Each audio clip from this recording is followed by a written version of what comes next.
They told us gold was outdated, that the future of money was digital, not metal, that the world had moved on from the old king.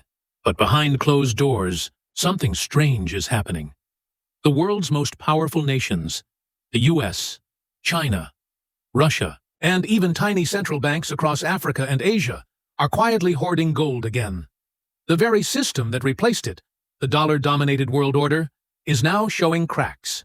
So the question is, why are the world's governments suddenly racing to own as much gold as possible? What do they know that we don't? Tonight, we uncover the hidden story. From the birth of modern money to the secret currency war now reshaping the global order. Because the old king is rising again. Before there were dollars, euros, or digital wallets, there was gold, the one metal that every civilization trusted. For thousands of years, empires rose and fell, but their wealth was always measured in gold. The pharaohs buried it, the Romans taxed it, and medieval kings went to war for it. But gold wasn't just shiny metal. It was a language of trust. When merchants traded across continents, gold made trade possible. It didn't need translation, didn't depend on governments, and couldn't be printed out of thin air. By the 19th century, this trust became the foundation of what historians call the classical gold standard, a time when every major currency in the world was tied to gold. The British pound led the system. 1 pound sterling equaled a fixed amount of gold, and every nation that wanted to trade had to play by that rule. It was a golden age of stability. Prices were predictable, currencies were stable, and global trade exploded. But hidden under that prosperity was a ticking time bomb, the illusion of balance. Nations believed they could borrow endlessly as long as gold backed their promises. But when the wars came, that illusion shattered. World War I changed everything. For the first time, nations needed more money than gold could provide. So governments did the unthinkable. They abandoned gold, printing paper money to pay for war. It worked, temporarily. But when peace returned, the debts remained and the gold was gone. Economies collapsed. The German mark became worthless. Families needed wheelbarrows full of paper to buy a loaf of bread. Meanwhile, the US, rich in gold and untouched by the war, became the world's new banker. By 1944, in the quiet hills of New Hampshire, leaders of 44 nations gathered to design a new world system, the Bretton Woods Agreement. This system placed the US dollar at the center of global finance, promising that every dollar was backed by gold. It was, in theory, the best of both worlds, the flexibility of paper, the trust of gold. But there was one flaw. The world was growing faster than America's gold supply. As Europe rebuilt and Asia industrialized, dollars spread across the world. But the gold reserves in Fort Knox did not. Soon, there were more dollars than gold to back them. And in 1971, President Richard Nixon made a fateful decision that changed history. Visual. Nixon on TV, saying, "I have directed Secretary Connally to suspend temporarily the convertibility of the dollar into gold." With that sentence, the link between money and gold was severed. The world entered the era of fiat currency. Money backed not by metal, but by trust. Trust in governments. Trust in the US dollar. But trust can break. When gold fell, the dollar could have collapsed with it. But the US government had a secret plan. They turned to oil, the real lifeblood of modern power. In 1974, US diplomats made a deal with Saudi Arabia. In exchange for military protection, Saudi oil would only be sold in US dollars. That single agreement birthed the petrodollar system, forcing every nation that needed oil to first buy US dollars. Gold had once backed money. Now, oil backed the dollar. This gave America the ultimate advantage, the ability to print global demand. For decades, the system worked. The dollar became the default currency of the world. But underneath the surface, something began to rot. Every empire built on debt eventually faces the same fate. And America was no different. Since the 1980s, the global economy has been running on an addiction: cheap credit.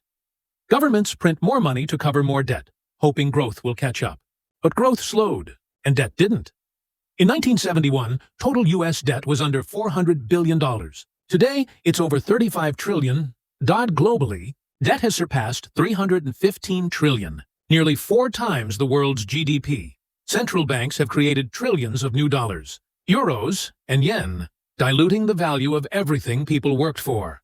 And for the first time in history, central banks themselves began to lose faith. They started quietly shifting their reserves away from dollars and toward something ancient. Visual: central bank vaults, gold bars stacked, graphs showing gold purchases rising. In 2022 alone, central banks bought more gold than in any year since 1967, during the height of the Cold War. China, Russia, Turkey, India, even nations under sanctions or facing inflation crises were all doing the same thing. They weren't buying stocks or bonds or crypto. They were buying gold. The old king was returning. To understand why, we need to look at what's happening right now. The quiet currency war unfolding behind the headlines. This war isn't fought with armies, but with reserves and exchange rates. China and Russia have been pushing for years to end dollar dominance. They've signed trade deals in local currencies, built payment systems outside SWIFT, and hoarded gold as insurance against U.S. sanctions. In 2023, China launched a pilot program allowing oil to be traded in yuan backed by gold, a direct challenge to the petrodollar. Meanwhile, Russia has tied parts of its ruble system to gold prices. Even nations like Brazil, Iran, and Saudi Arabia are exploring similar moves. These countries aren't just buying gold. They're building a parallel system, one that could bypass the US-led financial order entirely. And the more sanctions America uses as a weapon, the faster this alternative grows. This is the coming currency war, not fought in markets, but in strategy rooms, and the battleground is gold. But there's a twist. While nations race for physical gold, they're also creating something else. Digital currencies controlled by central banks, known as CBDCs. The US, China, and the European Union are all testing them. They promise convenience, instant transactions, programmable payments, but they also offer unprecedented control. Imagine money that can expire, money that can be frozen, money that tracks every purchase you make. Gold, by contrast, offers privacy and independence. It's outside the system. So, as governments build digital money, they're quietly preparing for something bigger. A reset of the financial order. And gold, once again, is their insurance policy. Every empire has faced this same test. The Romans debased their coins to pay for war, until silver disappeared. The British printed pounds to save their empire, until gold fled to America. And now, America prints dollars to fund everything, from wars to bailouts, while gold flees eastward. History doesn't repeat perfectly, but it rhymes. The same forces that ended the gold standard in 1971, debt, inflation, and distrust, are returning in new forms. And this time, the stakes are higher, because instead of one empire losing its gold, the entire world could lose faith in the idea of fiat money itself. When people stop believing in paper, they turn to metal. That's what happened in Venezuela, Lebanon, and Turkey. Local currencies collapsed, and citizens rushed to buy gold, even jewelry, just to survive. The same pattern is emerging globally, not as panic yet, but as preparation. Governments know that when confidence breaks, there's no time to rebuild it. That's why they're racing to get ahead, to own real assets before the reset begins. And the race has already started. Politicians and economists claim they have solutions. Higher interest rates, digital innovation, or soft landings. But each fix creates new fractures. Raising rates hurts debt-laden nations. Stimulus creates inflation.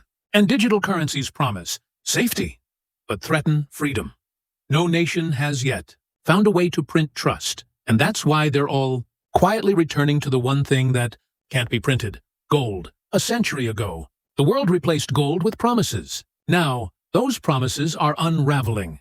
Every central bank knows what's coming: the end of the dollar's unquestioned dominance and the birth of a new monetary order. Maybe it will be digital. Maybe it will be multipolar. But one thing is certain: it will be backed, once again, by something real. When the dust settles, gold will stand where it always has. Silent, heavy, and sovereign. Because in the end, every currency war ends the same way. Not with victory, but with return. Takeaway number 1. Gold is not just an investment.